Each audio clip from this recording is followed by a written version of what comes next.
Yesterday we considered the Levites as soldiers, and specifically in respect to the battles they would face doing the duties of the tabernacle. And we followed that theme all the way through Scripture. Now we're going to come back to Numbers again and begin a new theme, because we want to ask the question this morning, would there ever really be a need to pick up a real sword and use it? Well, there is actually another reason given for the Levites to be soldiers as they camped around Yahweh's tabernacle, and it's mentioned for us in Numbers chapter 1. Verse 51. And when the tabernacle setteth forth, the Levites shall take it down, and when the tabernacle is to be pitched, the Levites shall set it up. And the stranger that cometh nigh shall be put to death. And that comes up again in chapter 3, verse 10, 38, and chapter 18, verse 4 and 7. Any stranger that comes near would be put to death. In chapter 1, verse 53, it says, But the Levites shall pitch round about the tabernacle of the testimony, that there be no wrath upon the congregation of the children of Israel, no anger from God. Come to chapter 8 of Numbers. Verse 19.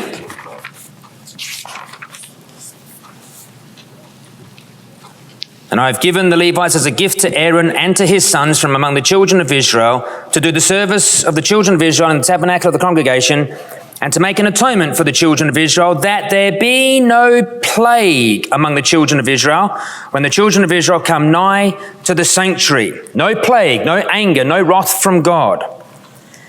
Chapter 18, verse 22. It says this, Neither must the children of Israel henceforth come nigh the tabernacle of the congregation, lest they bear their sin and die. So the Levites stopped Yahweh's wrath coming upon the nation through plagues by stopping and, if necessary, killing anyone who came near that were not allowed. And any that came for whatever reason that were not allowed, they could be killed by the Levites. They were the protectors of God's holiness. They guarded the doors, checking all that entered in, and if someone tried to enter in that shouldn't, they had the authority of God to manhandle them away and, if necessary, kill them in order to stop God from sending a plague. So it's a very important work. There's no wimps here. This aspect of the work of the Levites actually develops into a significant role by the time of David. So let's come across and follow this theme of protecting God's holiness by being a gatekeeper by coming to 1 Chronicles and chapter 23.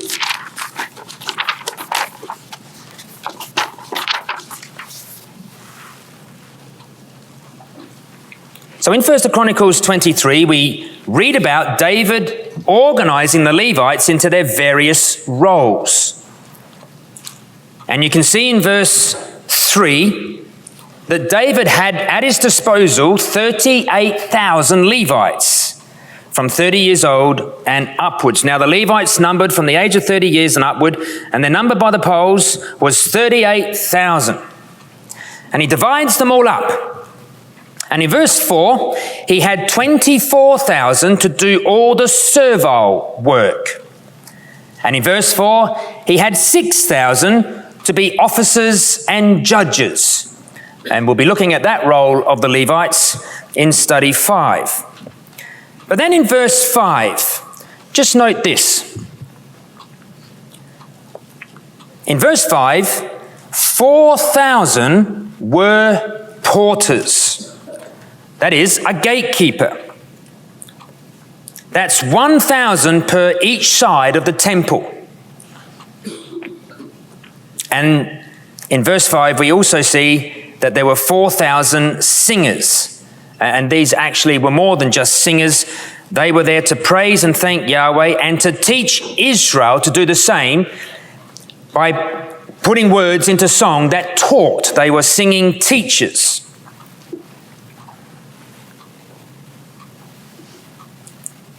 And then in verse 6 through to verse 23, we find David organizing them into courses or divisions. And in the process, he establishes a structure, a framework by which the Levites become instrumental in maintaining true worship in the nation, beginning first and foremost with God's house. So this is David organizing all of the divisions of the Levites and the priests.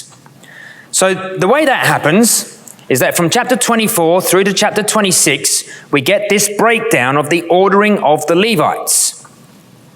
Chapter 24 is all about the division of the priests. In chapter 25, it's the division of the singers. But come to chapter 26, because this one is the division of the porters and the division of the judges and officers. Verse 1 to 28 is the porters, verse 29 to 32 is the judges and the officers. And it says in verse 1 of chapter 26, concerning the divisions of the porters. Now, a Bible commentator by the name of Gill's exposition of the whole Bible, he just mentions this about what that would entail. I think it's quite interesting to read.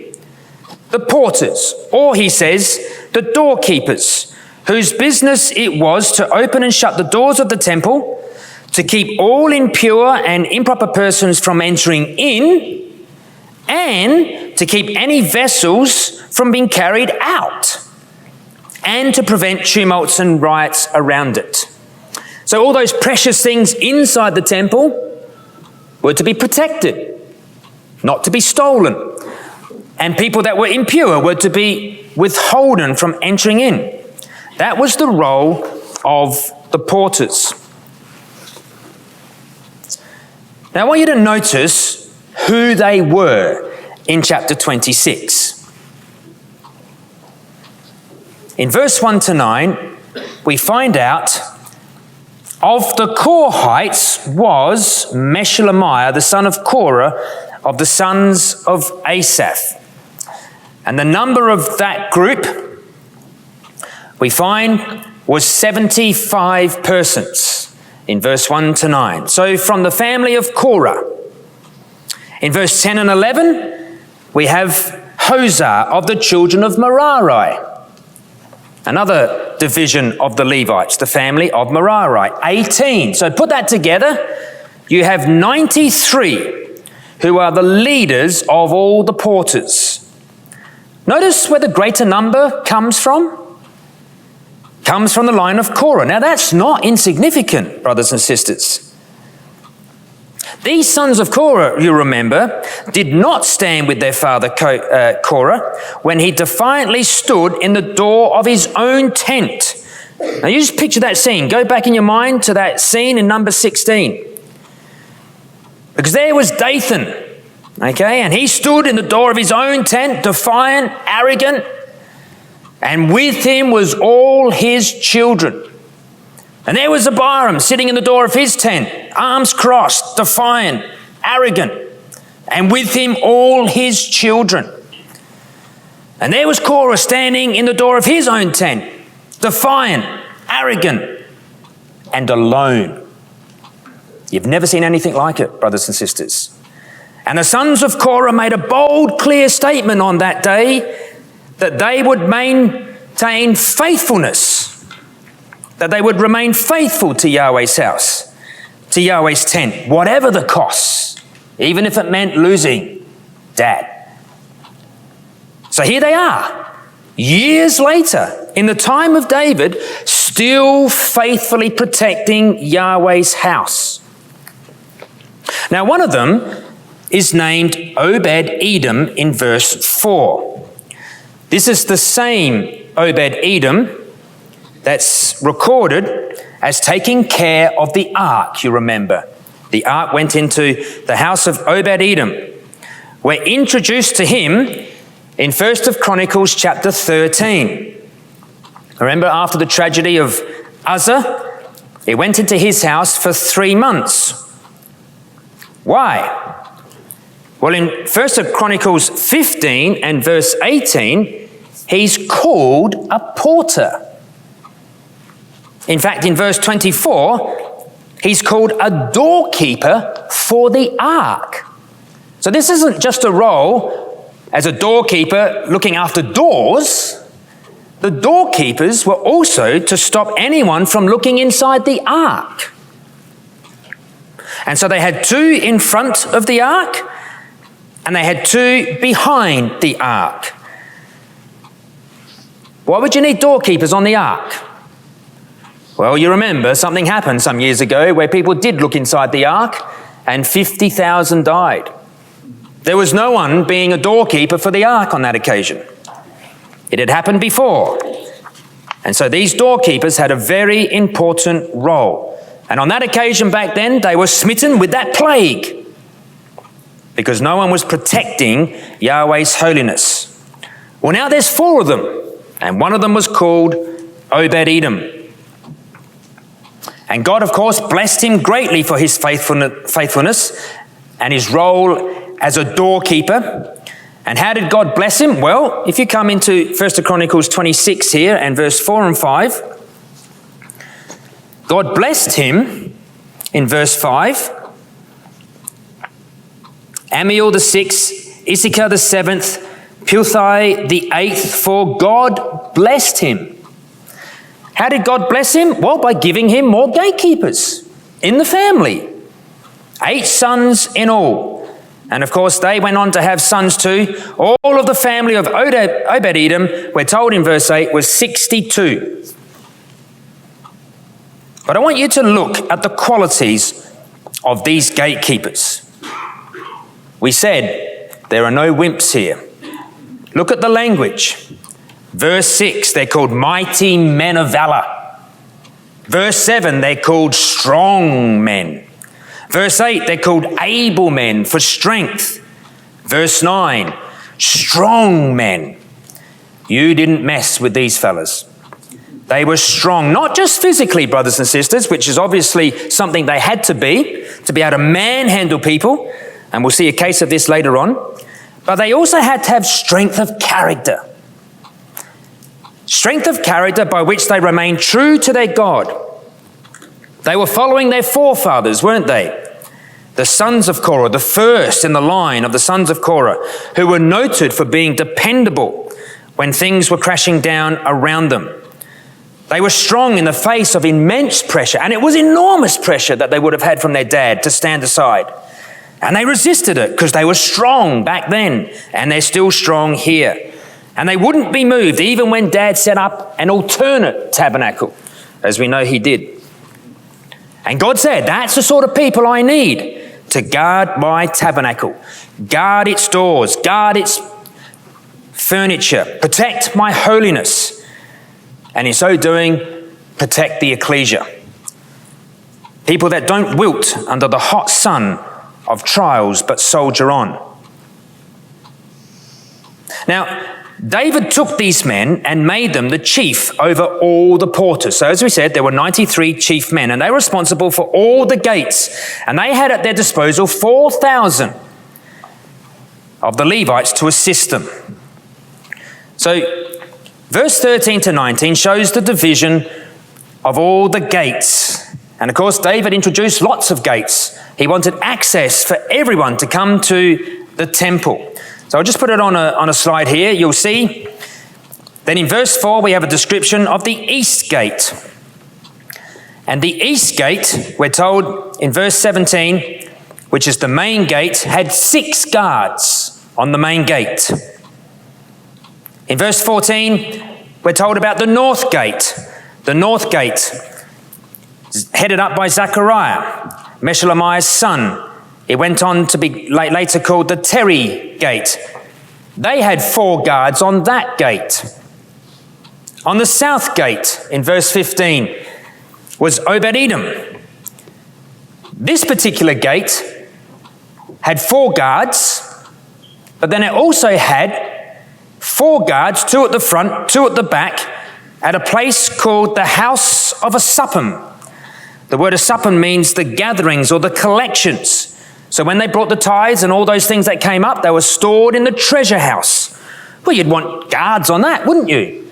No good protecting just the temple, and there's the treasure house open for anyone to steal. This needed guarding and protecting too.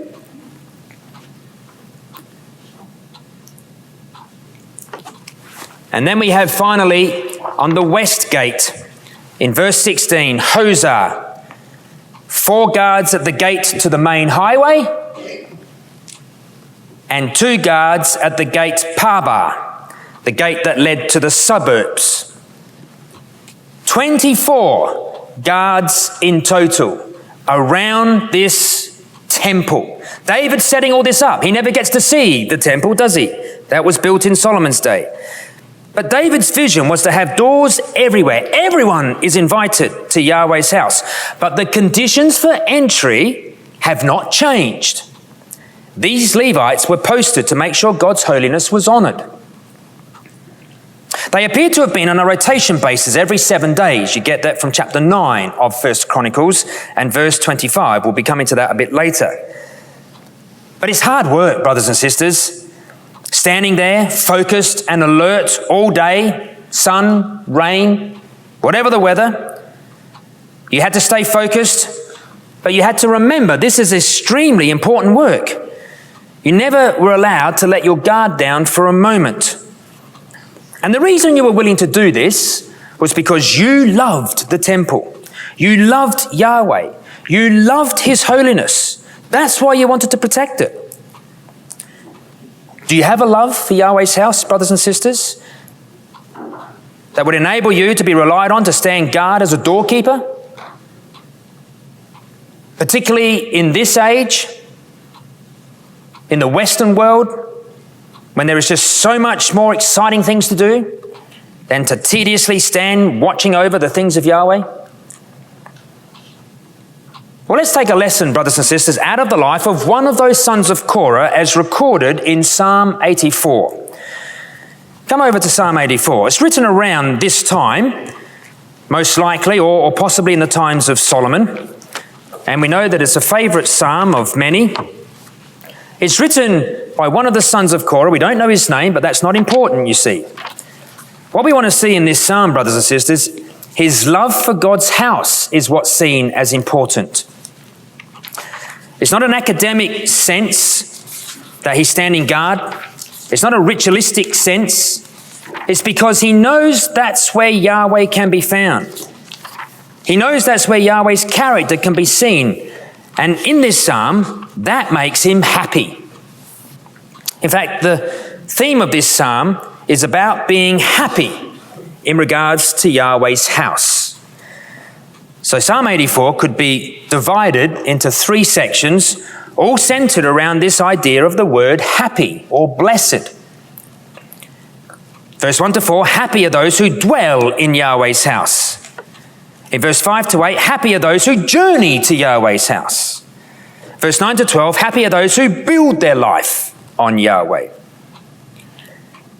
The strong longing and desire of this son of Korah to be in and around or on the way to Yahweh's house is evident all the way through this psalm.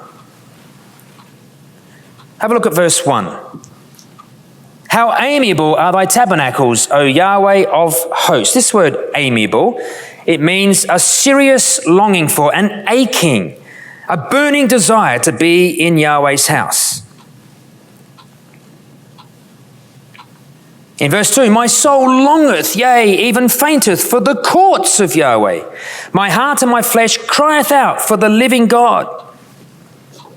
In verse 3, he's jealous of all the birds, the swallows, the sparrows that have their home made in Yahweh's house. And he wants to be able to be like one of those sparrows and just stay there all year round and be permanently in God's house.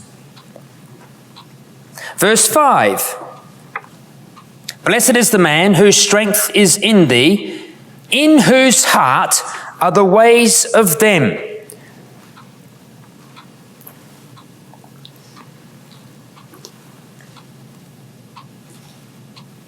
In the heart of these traveling towards Zion, brothers and sisters,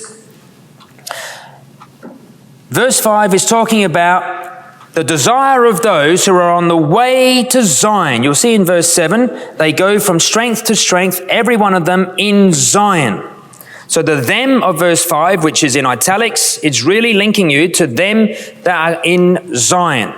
That's the destination. So on the journey, all they are thinking about are the different ways to get to the tabernacle. They think about all the paths that lead to God's house. That's what's constantly on their mind. So they not only love God's house, they actually love every pathway to God's house. Verse 6, it says, who passing through the valley of Baca make it a well. The rain also filleth the pools. The word Baca, the idea of this valley here is the valley of tears, the valley of weeping. It's a dry, parched valley. This is the difficult part of the journey. And on the way to Jerusalem, on the way to this temple, there are tough parts to negotiate. You feel weary, you feel dreary when you're going through this section. But to anybody going to God's house, even the most dreary part of the journey is turned into a well of life. These travelers make even the gloomiest places on the journey a place of happiness because they know where it's leading to. So they willingly go through these tough parts. Verse 7 talks about going from strength to strength. Now, on a journey, you know, many of you traveled quite a distance to get here. You might have had children, and on the way, all you hear is, are we nearly there yet? And there's dreariness and there's tiredness. Can we turn in to the gas station to fill up and stay there for a couple of hours? Because the journey's quite long and tedious. Well, these ones get stronger and stronger the closer they get. These travelers going to God's house get more and more energy the closer they come to God's house. They become full of increasing eagerness and excitement. But maybe you did have that on the way here because you know it's Bible school and you can only come here once a year and you're excited. You've only got 2 hours to go, only 1 hour to go, and you're here. Well, that's what this son of Korah was feeling like when journeying to the tabernacle.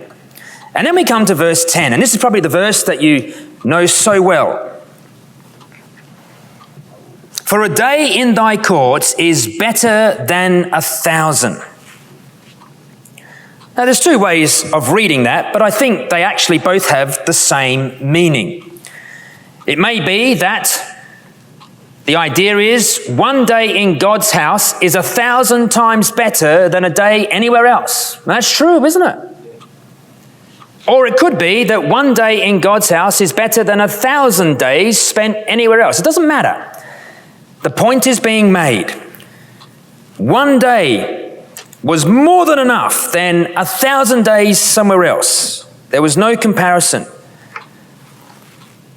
I had rather be a doorkeeper in the house of my God than to dwell in the tents of wickedness. Just to be on the edge of God's house, like just on the door threshold, was far more pleasurable to this son of Korah, far more enjoyable and rewarding than having the best possible position inside the temporary tents of wickedness. And of course, Korah had set up a temporary tent, and he invited his children right into the heart and sanctuary of that tent. And they said, no, just to be on the very edge of God's house is a better place to be than inside the sanctum of your tent of wickedness, because that tent will ultimately fail. Pretty important job, isn't it? Porters and gatekeepers. Who would have thought? Who would have thought? Every time you enter your ecclesial hall and you shake the doorkeeper's hand, think of the Levites acting as porters. It's a very important role. We should not dismiss it. So time passes on and we come to perhaps the lowest point in the whole line of David, where the kingdom was hanging by a thread. God's promises to David were being tested to the hilt. Their fulfillment had come down to the wire. For all their good work, the Levites lost the support of their king. There they were, faithfully endeavoring to keep the unclean out of Yahweh's house. And there he was, bringing in the most unclean, abominable woman right into the heart of the kingdom by marrying her to his son. If you're wondering who I'm talking about, the king's name is Jehoshaphat, and the woman he brought into his family was Athaliah, the daughter of Jezebel. And for all Jehoshaphat's good points, brothers and sisters, and he had many, his one weakness was being a very poor gatekeeper, a very poor porter. And the worst thing he did was to open his door to the kingdom, open his door to his kingdom to the daughter of Jezebel. And he let in Athaliah, and she came in, and like Korah of old, she was defiant and arrogant. But more than that, she was brutal. She wiped out the whole of the royal seed. 70 children were killed by her. But one little boy was hidden away, Joash by name, and the whole of the promises to David hang by a thread. Quite literally, it had come down to the wire. So for 6 years, Athaliah had her way, didn't she?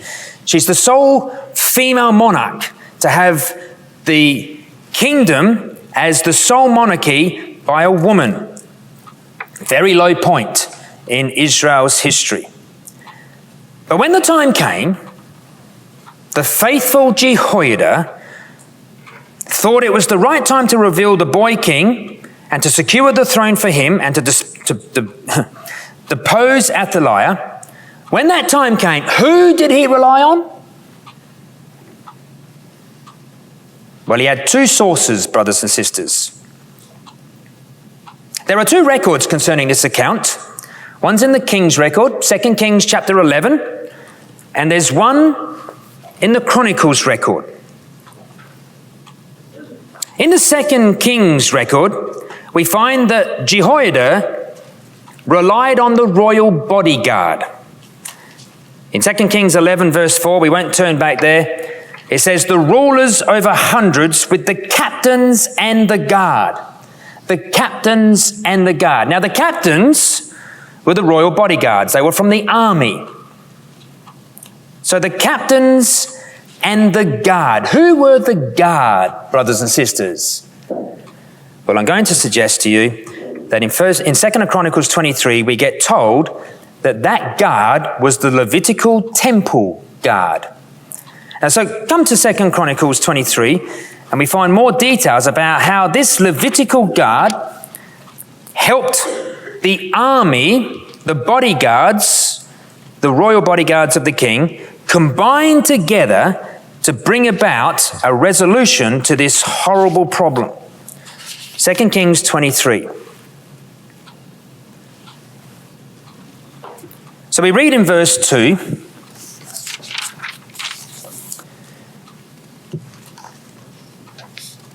these captains of hundreds in verse 1. In verse 2, they went about in Judah and gathered the Levites out of all the cities of Judah and the chief of the fathers of Israel, and they came to Jerusalem. So there's a combination of the royal bodyguard and the Levites on this occasion. And in verse 4, it says that he divided the Levites into 3 groups. In King's record, it says he divided the royal guards into 3 groups. So it's the same 3 groups, but in these 3 groups, there's a combination of the royal bodyguards and the Levitical guards, the porters and the gatekeepers. Have a look at verse 4. This is the thing that ye shall do. A third part of you entering on the Sabbath of the priests and of the Levites shall be porters of the doors. There's our role. Porters and gatekeepers. And in verse 5, they were to be the gatekeepers at the king's house and the foundation gate. And in verse 6, the instructions were made. Let none come in but the ones who normally were allowed. This was a really elaborate plan, brothers and sisters. Make it look like nothing's out of the ordinary. And so in verse 7, The Levites surround the king, you'll remember. Weapons at the ready. Did the Levites ever need to use a sword? Well, they did on this occasion. This is heart and mouth stuff, isn't it? This is adrenaline pumping. This is what it took to be a reliable porter. And in verse 15, of course, we know that Athaliah is killed by the sword outside God's house, and Yahweh's house was protected. And in verse 19, it says that he instructs the porters to mind the gates and keep anything unclean from ever entering again. Keep God's temple morally clean was the instruction given to the Levites. There's some pretty powerful lessons in this, brothers and sisters, for us today, isn't there? What are you doing to help keep God's temple clean here in 2025? This is exactly the same message that Paul says to the Corinthian ecclesia in 2 Corinthians chapter 6. And he tells them that you are the temple of the living God. It's not necessarily a literal building. It was back then in the days of Athaliah and Jehoiada, but that's a parable. You are the temple of the living God, he says. And he spells it out quite plainly. He says, believers belong here and unbelievers stay over there. Righteousness is here. You've got to protect that from unrighteousness over there. The light of the truth is with you. Keep it separate from the darkness that's over there. Christ should be your hero. He is your hero. You need to shield him from all the world's heroes, the Belials out there, the distasteful, immoral characters and characteristics that they display. The temple of God is you. It's here. Don't compromise. Don't negotiate with it. Don't negotiate with the idols of this world. Verse 17 of 2 Corinthians 6, don't let the unclean things of this filthy world come anywhere near you, or anywhere near your children, or anywhere near your ecclesia, he says. You owe it to yourself. You owe it to them to take up the challenge to be a doorkeeper who is not afraid to stand tall when it matters, to protect God's holiness in these last days. We don't have long to go, do we, brothers and sisters? We don't believe we do. Well, they went into captivity for 70 years, at the end of which some 42,000 or so returned. So let's come back to 1 Chronicles and chapter 9 and pick up the story in 1 Chronicles 9.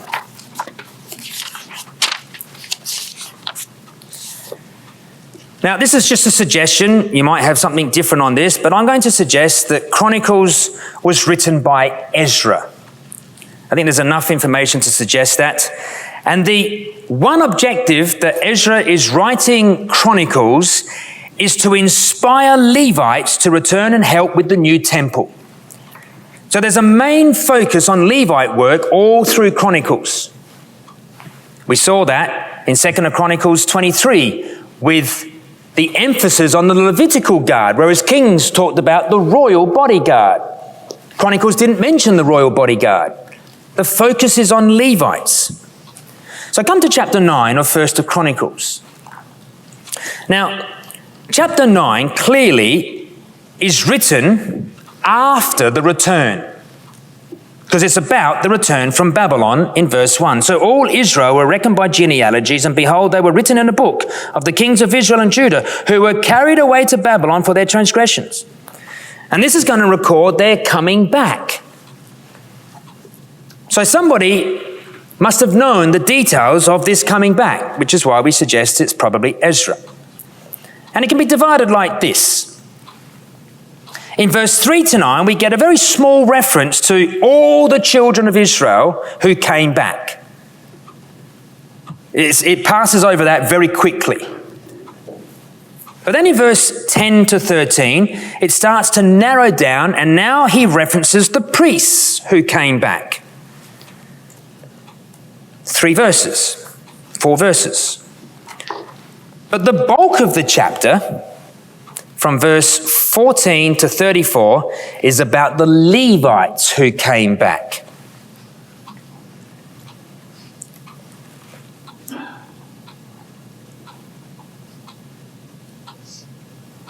just notice, brothers and sisters, that of all that returned, the greatest attention is dedicated to the Levites. But then notice that out of the Levites, verse 17 to 29, we have the porters. Verse 30 to 32, we have other work. And then verse 33, one verse about the singers. So out of all the Levites that came back, take notice that the greatest attention is given to the porters. So the whole of the return from Babylon in chapter 9 zeroes in on the porters. Have you seen that before? This is what Ezra is concerned about. This is how important their role is. So let's go into a bit of verse 17 down to verse 29. So verse 17 to 18, we get the names of the porters. Verse 19 to 21, we get the history of the porters. Verse 22, we get the qualities of the porters. Verse 23 to 29, we get the work of the porters. All about porters, you see. They're so important to this story that Ezra is writing about. He's trying to inspire Levites to come back to be porters. He's got an important role for them. There's a new temple to be built. God's holiness needs to be protected once again. And in verse 22, we find out that he found 212 porters in total. 212. And it says this in verse 22, all these which were chosen to be porters in the gates were 212. These were reckoned by their genealogy and their villages, whom David and Samuel the seer did ordain in their set office. So this word did ordain means to appoint, to establish. And this word set office literally means to be dependable, to be trustworthy, to be faithful. Some other translations put it like this, and I think this succinctly tells us why they are so needed. The gatekeepers had been assigned to their positions of trust by David and Samuel the seer. That's the NIV. The ESV says that David and Samuel the seer established them in their office of trust. So can you see that these are appointed because they're dependable, they're reliable? Now, when we read about David and the 24 courses of porters he set up, it was actually a work already started by Samuel, wasn't it? He's the first one that we know about opening the doors. He knew all about being a doorkeeper in 1 Samuel chapter 3 and verse 15. And Samuel was instrumental in restoring credibility back into temple worship. After all of that debauched mess of Eli's sons, that corrupt system that was happening at the door of the tabernacle, no one was protecting God's holiness at that time. And Hannah prayed to God that someone would come along who could be a porter. And along comes Samuel, and he trains men in the schools of the prophets and such like, men from his own tribe very often. He inspired them, and he got many going.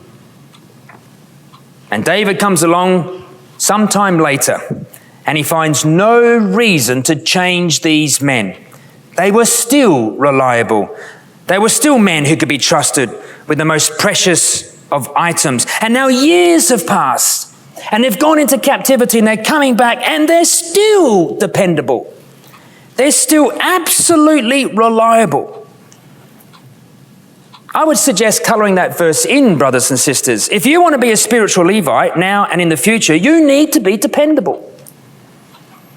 And I can tell you right now, and I'm sure you know it, that many in the brotherhood are dropping like flies, especially when it comes to things like theistic evolution, or head coverings for sisters, or sisters speaking, or gay lifestyles, or transgender issues. Can your ecclesia depend on you to help keep those things out? This is the role of a gatekeeper. Jude talks about this role. In Jude, he says, to contend earnestly for the faith. And we know that means to fight. That idea means to fight hard, to agonize. Because there are some that have crept in. They've come in the doors. Some have come in the front door, some have come in the back door. And they'd taken over in the days of Jude. So have a look at verse 23.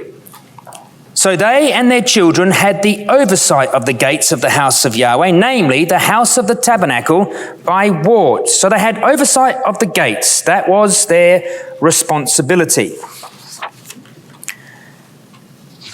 And then it says in verse 26, for these Levites, the 4 chief porters were in their set office. There it is again. The word means to be faithful or trustworthy.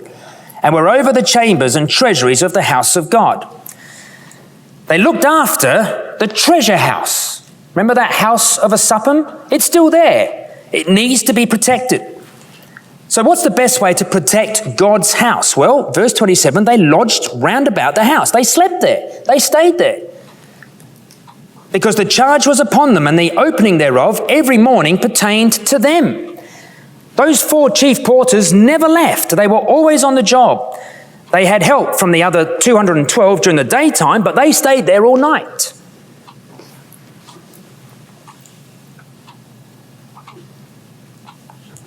The opening thereof every morning. So, just like Samuel, they kept God's house vibrant and active. Every morning the doors were opened by them. And it says in verse 28, and certain of them had the charge of the ministering of vessels, that they should bring them in and out by tale. The word tale is an idea of a record. So you had to have a record of everything that went in and everything that went out. They knew exactly how much they had and where it was stored. They were not casual. They were not careless. This was God's house, remember. Ecclesial life is never to be casual, is it? It's never to be just as you please. It has to be meticulously organized. And these Levites are doing that. And in verse 29 and 30, there are some words here that we've seen before. Some of them also were appointed to oversee the vessels and all the instruments of the sanctuary, and the fine flour, and the wine, and the oil, and the frankincense, and the spices. And some of the sons of the priests made the ointment of the spices. Do you remember this from earlier, yesterday, brothers and sisters? We saw this in Numbers 14, didn't we? And Numbers 4, I should say. The fine flour and wine, that's filling one's hands. That's the meal offering. The oil, that's the reading of God's word. The frankincense, that's prayer. The spices, the ointments for anointing, that was to help others in the role of prophet, priest, or king. They're still doing the same things that Eleazar set up way back in Numbers 4. Things haven't changed. They are dependable. Are they the 4 things that are the mainstay of your life, brothers and sisters? Is your life one of consistency, an example to others? This is the lessons, isn't it? It's pretty powerful stuff. But if we had to choose a standout example of all porters and gatekeepers from the annals of history, there's one man that stands taller than all the others. Such was the example of this man that he became the mentor and inspiration for all who followed him. Like yesterday, we saw John Mark as an example of someone that was a soldier who deserted but then became a good recorder. Or here, an example of a faithful porter is mentioned back in verse 19 and verse 20. This section is the history, isn't it? We said this is the history of the porters. And in relating their history, Ezra mentions something that we don't know from reading Numbers. Because at some point, we find here Probably after Korah's rebellion in Numbers 16, the sons of Korah took on the role of being keepers of the gates of the tabernacles and keepers of the entry. Have a look at verse 19. And Shalom the son of Korah, the son of Ebiasaph, the son of Korah and his brethren of the house of his father, the Korahites, were over the work of the service, keepers of the gates of the tabernacle, and their fathers, being over the hosts of Yahweh, were keepers of the entry. They took this role on. We don't read about it, but here we're told that they did this. And they did it willingly. They said, we don't want someone like our father ever coming into Yahweh's presence again, so leave that job to us. We'll watch the doors. And it was, by and large, the sons of Korah who continued to do it right through the generations. It's incredible. So just note this. Verse 19 has its history rooted in Numbers 16, right at the beginning of the wilderness wanderings. But in verse 20, it says, and Phinehas, the son of Eleazar, was ruler over them in times past, and Yahweh was with him. This, I'm going to suggest, is rooted in Numbers 25, which is at the end of the wilderness wanderings. And it tells us that Phinehas was ruler over them in times past. And this word ruler means a commander. It's like a military leader, someone out the front. The Hebrew word nagad. Well, when did he become a commander? Well, I know that the suggestion often goes that when the children of Korah stood apart from their dad, that Phinehas took them under his wing and brought them up. But if you have a look at the ages of the sons of Korah versus the age Phinehas was, that makes it impossible. You see, Korah was about the same age as Moses. He was about 80 coming out of Egypt. So that made his sons about 50 to 60 years old. Phinehas, on the other hand, was the grandson of Aaron. And Aaron was about the same age as Moses and Korah, 83 years old. So the grandson of Phinehas would make Phinehas about 20 years old. So the idea that a 20-year-old took 40-year-olds under his wing and brought them up is a fallacy. It doesn't happen like that. So the way in which it took place is that there was an event in Phinehas' life which cemented forever the relationship that existed between Phinehas and the sons of Korah. And it took place right in front of the door of the tabernacle. Come to Numbers 25, brothers and sisters. It's an astonishing record. And after this event, the sons of Korah looked at Phinehas and said, he's going to be our mentor. Every child that's born in the sons of Korah's line are going to be taught about Phinehas because he exemplifies what it means to be a doorkeeper. You want to be a doorkeeper, son? Let me tell you about Phinehas. So in verse 6 of Numbers 25, we read about a prince of Israel, a prince of Simeon, with this Midianitish floozy on his arms, walking straight past Moses and Aaron to the door of the tabernacle, the center of the camp. And this horrifies Phinehas. He's thinking of Yahweh's holy character. He can't stand what's happening. And he picks up a javelin. And without compromise, he stops that man and woman stone cold in their act of immorality. And it says in verse 8, so the plague was stayed. There it is. He's doing the role that Numbers said you should as a Levite, to stay the plague. Gatekeepers could stop plagues, you see. And so 24,000 died in verse 9, but thanks to Phinehas, it could have been much, much more, maybe even as much as 50,000, like the time they looked in the ark. But who was it that he killed, brothers and sisters? Oh, have a look at verse 14. Now the name of the Israelite that was slain, even that was slain with the Midianitish women, was Zimri, the son of Salu, a prince of the chief house among the Simeonites. Isn't that astonishing? We've come a full circle. Do you remember on Monday, we started in Genesis 34 and we saw Simeon and Levi as two brothers that were thick as thieves. They were as close as two brothers could be. And here we have Phinehas from the tribe of Levi putting a spear through the prince of Simeon. And for this action, God gives Phinehas a blessing, brothers and sisters. In verse 12, we're told that his life as a soldier would ultimately result in everlasting peace. He'd be allowed to retire from the army. The battle would be over. And from him, there would be an everlasting priesthood promised to him. Now we know it's after the order of Melchizedek, but it was going to consist, that order of Melchizedek would consist of priests who act just like Phineas the gatekeeper. So what have we learnt this morning, brothers and sisters? To be a gatekeeper is to protect God's holiness. It required men of strength in character and resolve to, and of trust, to be reliable and dependable. We should all ache to be in Yahweh's house and love to be associated with it.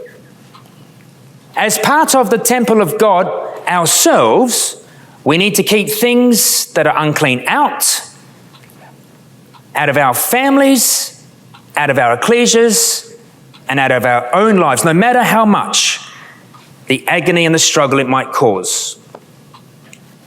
So what have we learnt today that might be able to be seen in Malachi chapter 3? Well, Malachi 3 says that a book of remembrance was written before them for those that thought upon his name. Now, Yahweh is the great chronicler who controls what entries are to be put in and what are to be left out, like those guardhouse gatekeepers recording what goes in and what comes out. That's Yahweh's role. He is a gatekeeper to the book of life. In that day when I make up my jewels, brothers and sisters, the promise is there that one day we will be part of Yahweh's treasure and be placed in his treasure house. Don't forget to hit that like button. It really helps the channel grow. Drop a comment in the comment section and let us know what you thought. And make sure you subscribe and turn on notifications so you never miss a new upload. Please share it and spread the word. Thanks for watching, and remember to come back soon.